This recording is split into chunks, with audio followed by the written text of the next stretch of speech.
Mark Thiessen, a Fox News contributor and former presidential speechwriter for George W. Bush, and Katrina Pearson, former congressional candidate and Tea Party member who has worked for Senator Cruz.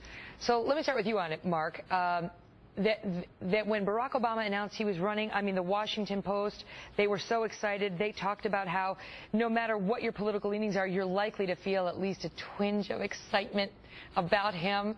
But they didn't really feel that about running up your legs, Ted as Chris Matthews had. Yeah, look, I mean, the left-wing commentators have been having a field day with Ted Cruz's announcement.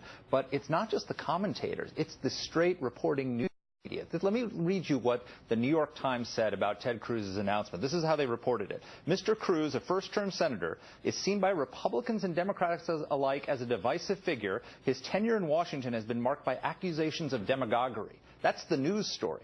Now, here's how the New York Times reported Barack Obama's announcement in 2007 on its front page. Same newspaper. Obama's launching a journey rich with historic possibilities and symbolism. Speaking smoothly and comfortably, Mr. Obama offered a generational call to arms, portraying his campaign less as a candidacy and more as a movement.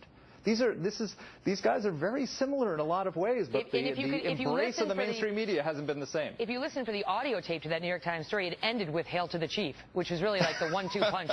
Really helped him out. So, Katrina, let me ask you.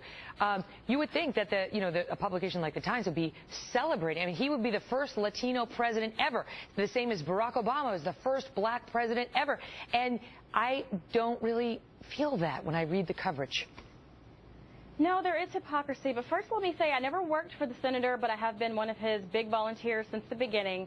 And here's the thing, over the last 2 years, liberals and Democrats have been championing people coming across our borders, and they say they want a better life. They're fleeing tyranny, they're fleeing oppression. And here you have a man that is a walking testament to immigrants who have fled their countries to seek freedom and have achieved the American dream. Megan, where is the outrage? And what about, here's some outrage for you. Over on another cable station today, Mark, this is how she's apparently the editor of Ebony magazine, described Cruz's statement about how he came to love country music after 9/11 because he liked the messaging he heard in country music. And here was her response. Nothing says, let's go kill some Muslims like country music. fresh from Lynchburg, Virginia.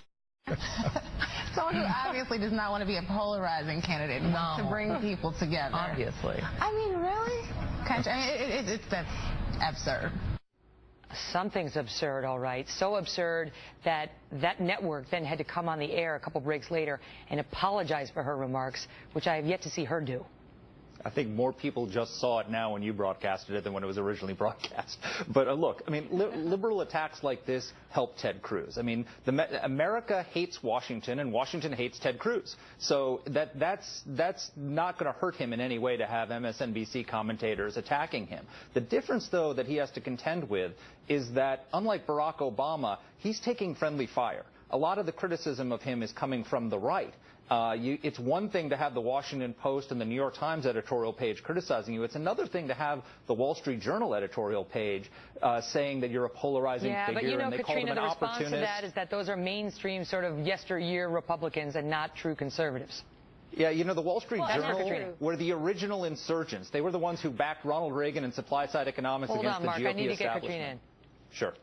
Well, and that's true, Megan. It is some of the old school, the good old boy network and so on. But what they fail to realize and why it's happening from the right and the left is that Ted Cruz actually can bring people together. He did it in Texas.